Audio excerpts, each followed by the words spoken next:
پس عزیز فرزندوں کی طرح خدا کی مانند بنو اور محبت سے چلو، جیسے مسیح نے تم سے محبت کی اور ہمارے واسطے اپنے آپ کو خوشبو کی طرح خدا کی نظر کر کے قربان کیا۔ میرے عزیزو، یونانی میں اصل ورڈ میمیٹائی استعمال ہوا ہے، اور جب ہم اس کو انگریزی میں ترجمہ کرتے ہیں تو ورڈ میمک بنتا ہے، جس کا مطلب ہے کسی کی نقل کرنا یا کسی جیسا بننا۔ یہاں مانند بنو کا مطلب یہ نہیں کہ انسان خدا جیسا قادر مطلق یا اس کے برابر بن جائے، نہیں، ہم خدا کی قدرت اور اس کی الوہیت میں کبھی بھی اس کے برابر نہیں ہو سکتے، بلکہ یہاں مانند بنو سے مراد یہ ہے کہ ہم خدا کے کردار، اس کی سچائی اور اس کی پاکیزگی کی نقل کر سکتے ہیں۔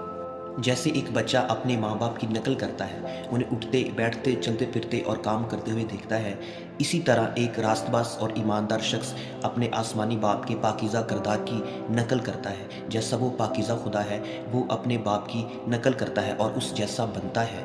مثال کے طور پر خدا نے اپنے بیٹے کو، یعنی اپنے مجسم نور کو زمین پر بھیجا اور بلا مشروط، بغیر کسی شرط کے انسانوں کو معاف کیا۔ ہمیں بھی ایک دوسرے کو معاف کر کے اپنے آسمانی باپ کی نقل کرنی ہے۔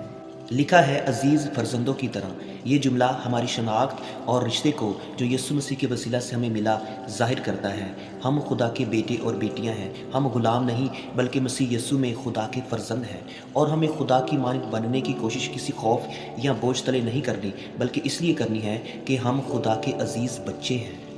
جب ہم اس حقیقت کو جانتے ہیں کہ خدا اپنے بچوں سے جو یسوع مسیح کے وسیلہ سے اس کے بیٹے اور بیٹیاں بنے کتنی محبت اور الفت رکھتا ہے، تو یہ ہمارے اندر ایک خواہش پیدا ہوتی ہے کہ ہم اپنے آسمانی باپ جیسے بنیں۔ جیسے ہمارا آسمانی باپ رحیم اور مہربان ہے، تو ہمیں بھی دوسروں پر رحم اور مہربانی سے پیش آنا ہے۔ جیسے ہمارا خدا وفادار ہے، ہمیں بھی لوگوں کے ساتھ وفاداری کے ساتھ چلنا ہے۔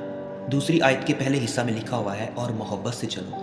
میرے عزیزو، بائبل مقدس میں چلنے سے مراد انسان کا طرز زندگی اور روزمرہ کا چال چلن ہے، اور اس سے مراد صرف وقتی عمل نہیں بلکہ مسلسل فرما برداری اور تابع داری ہے۔ اور میرے عزیزو، محبت محض احساس نہیں بلکہ عملی رویہ ہے۔ لکھا ہے محبت سے چلو، یعنی اپنی ہر بات میں، اپنے عمل میں، ہر چیز میں محبت کے ساتھ ہمیں چلنا چاہیے، اور ہماری ہر بات محبت کے سانچے میں ڈھلی ہونی چاہیے۔ جیسے مسیح نے تم سے محبت کی اور ہمارے واسطے اپنے آپ کو خوشبو کی مانند خدا کی نظر کر کے قربان کیا۔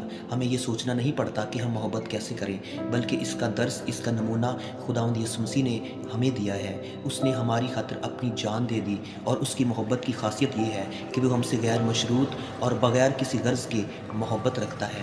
جب ہم گنہگاری تھے تو اس نے ہم سے محبت کی اور اپنی جان کا نذرانہ پیش کیا ہے۔ یسوع مسیح ہمارا بہت بڑا ویل وشر ہے۔ خدا کی مانند بننے کا سب سے بڑا ثبوت یہ ہے کہ ہم خداوند یسوع مسیح کی طرح اگاپے محبت رکھیں۔ یسوع مسیح نے رضا کرانہ طور پر اپنی مرضی سے ہمارے لیے اپنی جان دی، اور جب اس نے فرما برداری میں اپنی جان دی تو یہ راحت انگیز خوشبو خدا تک پہنچی، اور خدا نے اس قربانی کو قبول اور پسند کیا۔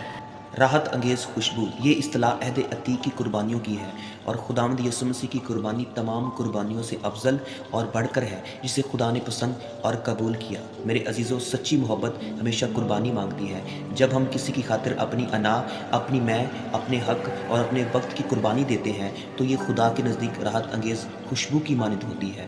اور مسیح خداوند کی قربانی عظیم اور مکمل قربانی تھی، جس نے خدا کے غضب کو ٹھنڈا اور انسان کو خدا سے ملا دیا۔